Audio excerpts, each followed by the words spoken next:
To begin, Stephanie, today's a done deal, right? The House just literally shows up and waves their hands and it's done, right? Exactly. It's just a technical glitch. This will sail through without a hiccup. I mean, within this is a legislation. I can't find a poll, Stephanie Baker, that shows any popularity for this bill. Let's start with a why. Why is the public so against this legislation?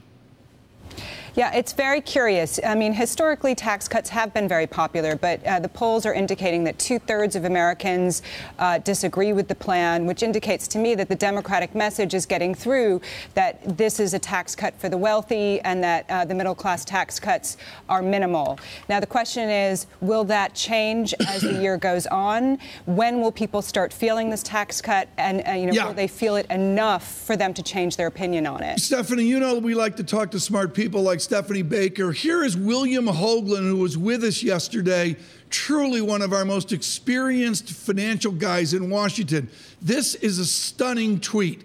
Based on the final Joint Committee Taxation tax bill estimate, plus highly likely defense adjustments and $81 billion in emergency hurricanes and that kind of stuff, deficit for the current year will exceed $800 billion and a wowzer $1.1 trillion in 24 months. Stephanie, that's an increase of the deficit in 24 months of 65%. Does anyone care?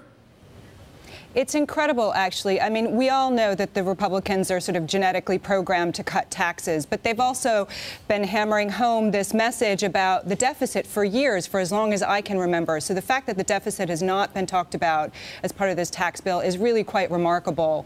And I think what we're going to see over the next year is the Republicans turning to entitlement cuts to Medicare and Social Security as a way to reduce that deficit. And I think that will make this tax bill even more unpopular and will give Democrats a platform to campaign on, that could be very effective.